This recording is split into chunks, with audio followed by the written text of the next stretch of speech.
Tumpigie Bwana shangwe. Haleluya, haleluya, haleluya, haleluya.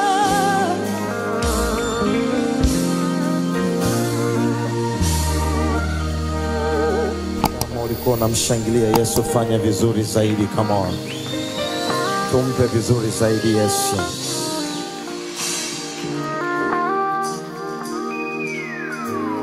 Tunamshukuru Mungu kwa ajili ya nafasi ambayo ametupa tena siku ya leo kuwa kwenye kipindi hichi, na kama ambavyo theme yetu inasema ni kwa habari ya ukuu wa upendo wa Mungu, na kwa dakika chache zilizoko mbele yetu nitakwenda kuongea kwenye eneo hilo la ukuu wa upendo wa Mungu. Na mstari ambao tunasimamia ni kitabu cha Warumi sura ya 5 mstari wa 8, ambapo Biblia inasema, bali Mungu aonyesha upendo wake mwenyewe kwetu sisi, kwa kuwa Kristo alikufa kwa ajili yetu tulipokuwa tungali wenye dhambi. Hichi ndicho kitu ambacho kitatupeleka kuangalia upendo wa Mungu na kuangalia mambo kadhaa ambayo natamani yaseme.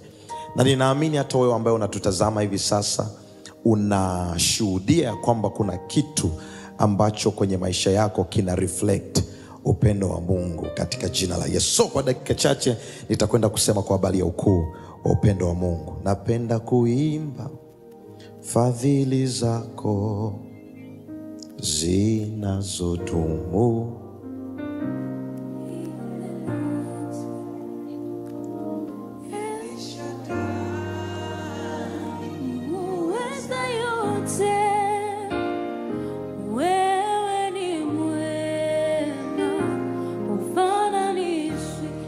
ukisoma Biblia utakuja kugundua inaongea kwa mapana zaidi kuhusu upendo. Na ni vizuri kwenye dunia ya sasa tuliopo tuwe na uwezo wa kutafsiri upendo. Najua tu kwenye dunia yenye ubinafsi mwingi iliyojaa tafsiri za upendo tofauti tofauti. Tunaishi kwenye dunia ambayo upendo haujapewa tafsiri inayofaa, ama tafsiri yake maana halisi ya upendo. Upendo umefungamanishwa na vitu kwenye dunia tunayoishi. Upendo umefungamanishwa na sababu kwenye dunia tunayoishi. Kwa hiyo tusipotoa definition ya upendo wa Mungu ambao ni tofauti na upendo wa kibinadamu, wakati mwingine ndio maana tumeshindwa kuwapata watu, kwa sababu tunapowaambia Mungu anakupenda, anawaza upendo aliopokea kwa baba yake. Anawaza kuna mtu aliwahi kumwambia nakupenda, alafu baada ya wiki chache, baada ya miezi michache, mtu yule yule aliyesema nakupenda akarudi akasema samahani, mimi na wewe basi kuna kitu nilikuwa nakisikia sikisikii. Kwa hiyo tusipokuwa na definition sahihi ya upendo, tunaweza tukakosa kupata tafsiri halisi ya mioyo ya watu juu ya upendo ni kitu gani. Na ukisoma Biblia utaona inataja kama aina 4 za upendo, ambazo kuna upendo wa ndugu ambao ni upendo wa kifamilia, kuna upendo wa kimapenzi, Biblia inataja upendo wa mume na mke, kuna upendo wa kirafiki. Ukienda ukisoma kwenye kitabu cha Samueli wa kwanza utaona kama Daudi na Jonathan, Biblia inasema moyo wa Daudi ukaambatana na moyo wa Jonathan, kwa yule upendo ulikuwa ni upendo wa kirafiki. Lakini Biblia kuna aina ya upendo inautaja, upendo ambao unaitwa upendo wa kimungu, ambao tunauita upendo wa agape, ambao upendo huu ni upendo tofauti na aina yoyote ya upendo. Ni tofauti na upendo wa kirafiki, ni tofauti na upendo wa kindugu, ni tofauti na upendo huu wa kimapenzi, upendo wa kimahusiano kati ya mtu na mtu. Upendo uko tofauti kidogo, kwa sababu tunapoongea kwa habari ya upendo wa kifamilia, upendo wa kindugu, kimsingi kila mtu hapa anampenda mama yake, kila mtu anampenda baba yake. Kama una wazazi, unawapenda wadogo zako, unawapenda kaka zako. Lakini upendo huo una sababu. Kuna mtu anasema mimi hakuna mtu ananipenda kama baba yangu anavyonipenda. Na sababu kwa nini mzazi anakupenda jinsi vile anavyokupenda, kwa sababu wewe ni mtoto wake. Kwa Kwa hiyo unaona huu upendo unapoteza sifa fulani ya upekee kwa sababu una sababu. Sababu kwa nini unampenda mke wako, kwa nini unampenda mume wako, ni kwa sababu ni mke wako, ni kwa sababu ni mume wako. Maana yake angekuwa huyo sio mke wako, mke wako angekuwa mwingine, upendo ule ule ungehamia kwa mwingine. Lakini tunapoongea kwa habari ya upendo wa kimungu, upendo wa agape, huu ni upendo ambao hauna sababu yoyote. Yaani Mungu anakupenda kwa sababu anakupenda. Hakuna ulichofanya Mungu akakupenda, ila Mungu anakupenda kwa sababu anakupenda. Na ndio maana kwenye ile Warumi anaandika, anasema ya kwamba tungali tukiwa wenye dhambi bado Kristo alikufa kwa ajili yetu. Na pengine hapa natamani niweke jambo fulani sawa. Mara nyingi wahubiri wa injili tumekuwa tunakosea, ama kwa kujua ama kwa kutokujua. Ukifika mtaani, ama nimesikia mara nyingi mtaani, ukifika sokoni utakuta watu wanasema namna hii: acha dhambi, njoo kwa Yesu. Acha dhambi, njoo kwa Yesu. Acha dhambi, njoo kwa Yesu. Now, inawezekana kwa sababu ya ufahamu, ama inawezekana kwa sababu ya tafsiri, lakini kimsingi hautakiwi kuacha dhambi ndio umfuate Yesu. Unatakiwa kumfuata Yesu, yeye akuwezeshe kuacha dhambi. Kwa sababu ikiwa unatakiwa kuacha dhambi umfuate Yesu, then hakukuwa na sababu ya Yesu kuja kufa kwa ajili ya dhambi za wanadamu. Maana tulikuwa tuna uwezo wa kuacha dhambi ili tumfuate. Lakini kwa nini Yesu akaja? Kwa sababu hayuko mwanadamu anayeweza kuishinda dhambi isipokuwa kwa msaada wa Yesu. Na ndio maana sasa unaona upendo wa kimungu unapokuja kwenye maisha ya mtu, ni aina fulani ya upendo ambao unakuja kumbadilisha mtu. Unamchukua jinsi vile alivyo, alafu unampeleka kwenye viwango vya kimungu. Kama kuna mtu ananielewa aseme amen. Kama kuna mtu ananielewa aseme amen.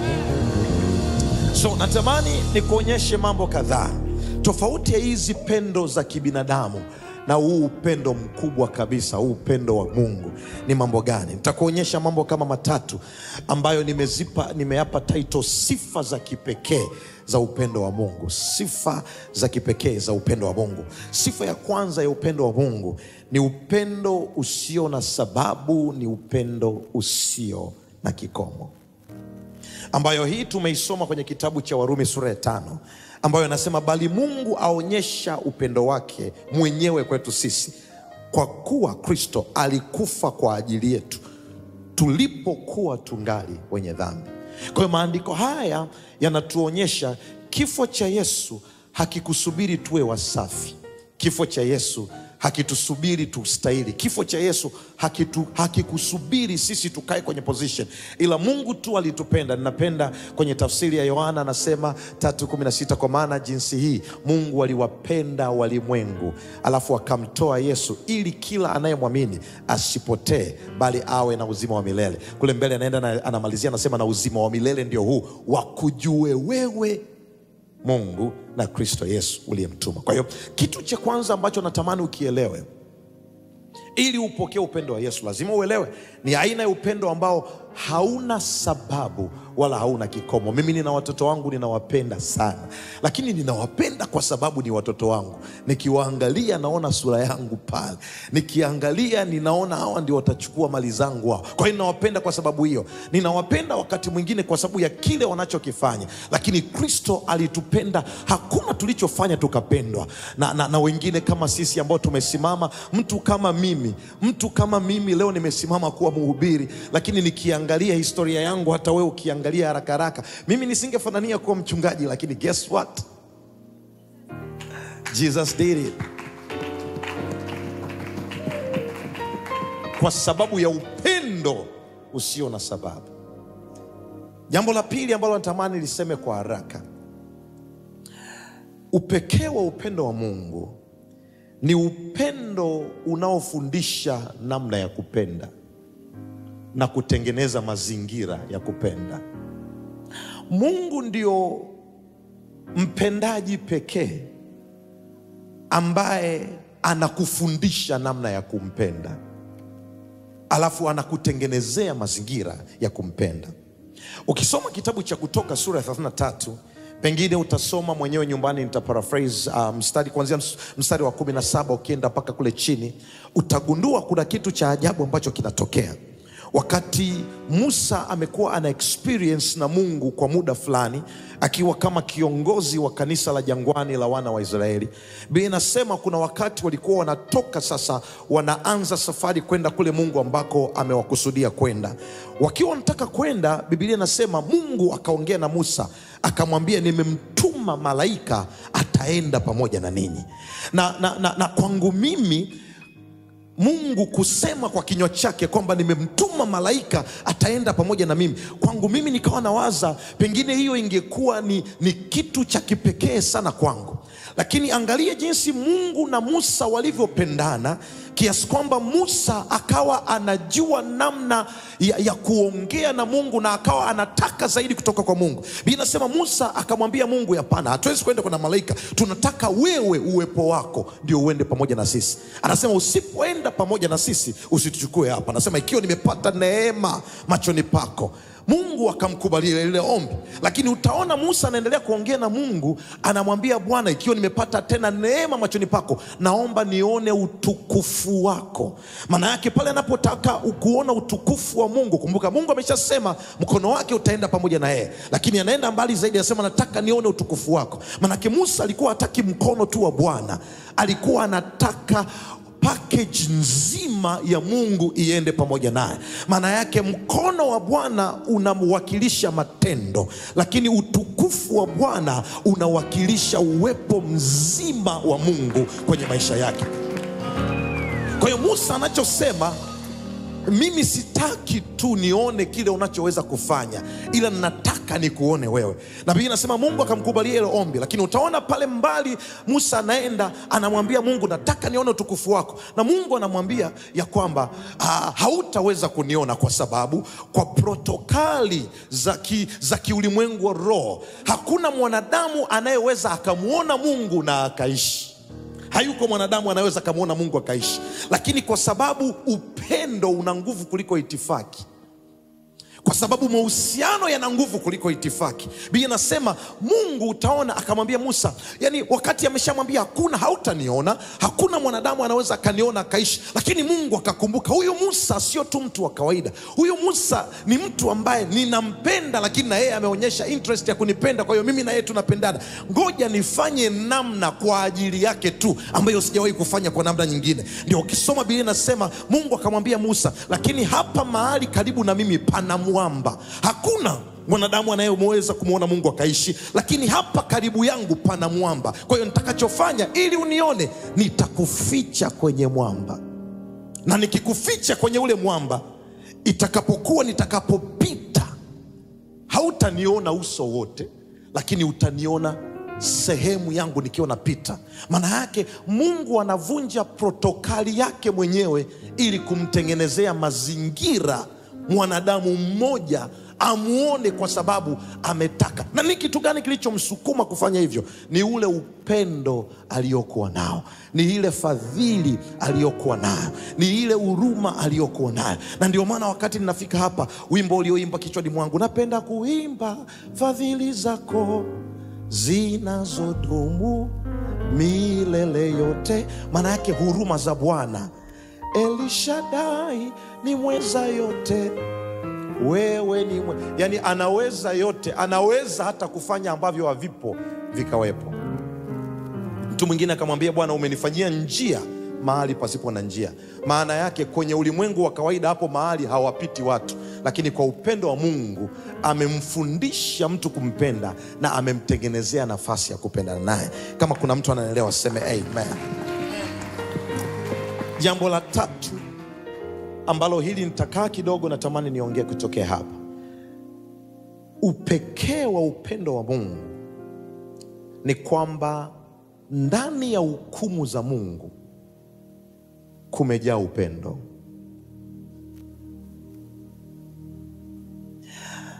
Wanadamu wanapofanya hukumu kwenye maisha yetu, mara nyingi huwa inakuwa imebebwa na hasira ndani yake. Mara nyingi huwa inakuwa imebebwa na kisasi ndani yake.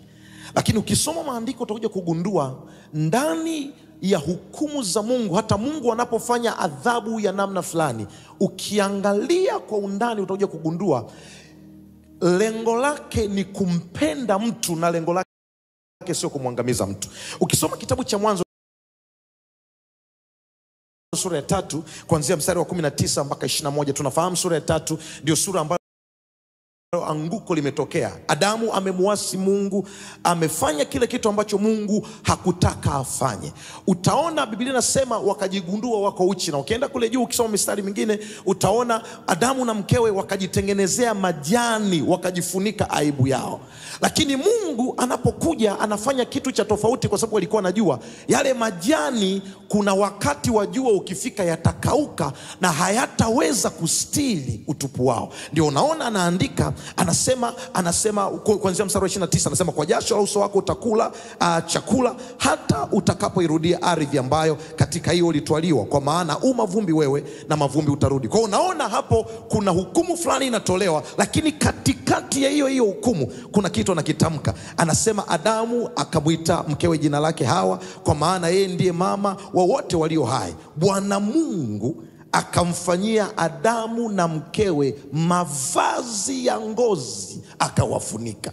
Katikati ya kosa waliolifanya, Mungu akawafanyia mavazi ya ngozi akawafunika. Na ukiendelea ukisoma hii mistari kule mbele, watu wengi huwa tunaliona hili andiko na tunajua ya kwamba alifukuzwa Adamu nje ya bustani ya Edeni. Na wengi tukiwaza jinsi ambavyo Mungu alimfukuza Adamu, wengi huwa tunasema Mungu ukifanya jambo atakufukuza. It is true, inawezekana kuna that side ya Mungu pia, kuna upande wa hasira ya Mungu, lakini vizuri ukaelewa upande wa upendo wa Mungu ni mkubwa kuliko hukumu zake. Na ndio sababu leo natamani kuonyesha kitu. Ukienda ukisoma kuanzia mstari wa 22 kitabu hicho cha Mwanzo sura ya 3, utaona Biblia inasema Bwana Mungu akasema, basi mtu huyu amekuwa kama mmoja wetu, kwa kuwa amejua mema na mabaya, na sasa asije akanyosha mkono wake akatwaa matunda ya mti wa uzima akala akaishi milele. Anasema kwa hiyo Bwana Mungu akamtoa katika bustani ya Edeni ailime ardhi ambayo katika hiyo alitwaliwa. Basi akamfukuza huyo mtu, akaweka makerubi upande wa mashariki wa bustani wa Edeni, na upanga wa moto kugeukia huko kulinda njia ya mti ya uzima. Sasa ukiyasoma haya maandiko kwa haraka, ni kama Mungu alimfukuza Adamu kwa sababu amekasirika. Lakini kumbuka, Adamu alipokuwa katikati ya bustani ya Edeni, kulikuwa kuna mti wa uzima na mti wa ujuzi wa mema na mabaya. Kule juu Mungu anamwambia matunda ya kila mti, ukiwepo mti wa uzima unaweza kula, lakini mti wa ujuzi wa mema na mabaya usile, kwa sababu siku utakapokula utakufa. Na kwa nini Mungu anamkataza Adamu kula mti wa ujuzi wa mema na mabaya? Kwa sababu tayari katika mti wa uzima kuna uzima. Adamu hahitaji mema na mabaya kwa sababu mema yanaishi ndani yake. Kwa hiyo hakuwa na haja ya kuyajua mabaya kwa sababu mema yako ndani yake. Sasa kwa nini Mungu anamfukuza? Kwa sababu alipokula kwenye mti wa mema na mabaya, dhambi ikaingia ndani yake. Na dhambi ilipoingia ndani yake ikaleta uharibifu. Ilipoleta uharibifu ikaleta laana, ikaleta magonjwa na mambo mengine kama hayo. Adamu angerudi kula katika mti wa uzima, tafsiri yake ni hii: angeishi milele na dhambi. Kwa hiyo Mungu anamfukuza sio kwa sababu amemchukia, anamfukuza, anamtoa nje kwa muda ili atengeneze mpango. Na ndio Yesu anakuja, na ndio maana anaitwa Adamu wa pili. Anasulubiwa kwenye mti pale Goligota, ili yeye anapokuja arejeshe yale mahusiano, ili kila atakaye kula kwenye mti huo wa Yesu Kristo arudi kwenye mahusiano yake na Mungu kama ilivyokuwa pale ya mwanzoni. Sijajua kama kuna mtu ananielewa. Kwa hiyo unaona upekee wa upendo wa Mungu kwenye maisha yetu. Hata tunapofanya vitu ambavyo wakati mwingine ni vibaya, bado Mungu huwa anakuja na mpango. Tunaona kama tunaadhibiwa wakati mwingine, lakini Mungu kumbe anaona kitu kipekee kabisa. Mungu kuna kitu kingine anakiona. Na ninaongea na mtu ambaye ananitazama hivi sasa. Inawezekana haujahisi upendo wa wanadamu, inawezekana upendo wa kifamilia haujakufaa, upendo wa ndugu haujakufaa, upendo wa mke wa mume haujakufaa, lakini leo ninautambulisha mabibi na mabwana, upendo wa wa Kristo Yesu ambao haufananishwi na kitu chochote, ambao hata tunapokosea huo upendo bado unaweza ukafanya kitu kwenye maisha yetu. Inawezekana uko hapo, I like that, na unatutazama hivi sasa unasema, Pastor Fred, ninahisi kukataliwa moyoni mwangu. Nataka tunikwambie, Mungu ni pendo, apenda watu. Mungu ni pendo, sikilizeni, come on, furaha yangu, Mungu ni pendo, ananipenda, ananipenda. Hallelujah. Mungu ni pendo, ananipenda, ananipenda. Mungu ni pendo. Come on, just one more time. Sikilizeni, furaha yangu, Mungu ni pendo, ananipenda. Hallelujah. Mungu ni pendo,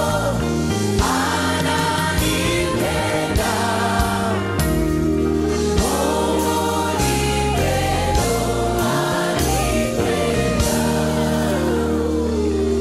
Inawezekana uko nyumbani, uko mahali hapa na unasema, Pastor Fred, ninasikia ndani yangu ujumbe huu na ninatamani kupokea upendo wa Mungu kwenye maisha yangu. Ikiwa ni wewe, namna ya kumwambia Mungu ninakupenda pia ni kuamini katika kazi ya msalaba ya Yesu Kristo, ya kwamba alikufa na kufufuka kwa ajili ya maisha yako ili uwekwe huru mbali na maisha ya dhambi. Ikiwa ni wewe, sema sala hii pamoja na mimi. Sema, Bwana Yesu, nimesikia neno lako na nimejua unanipenda, na sasa Bwana, ninaukaribisha upendo wako katika maisha yangu. Ninakuja kwako jinsi nilivyo, ili wewe unifanye upendavyo. Ninaamini ulikufa na kufufuka kwa ajili ya dhambi zangu. Katika jina la Yesu nimepokea upendo. Amen and amen.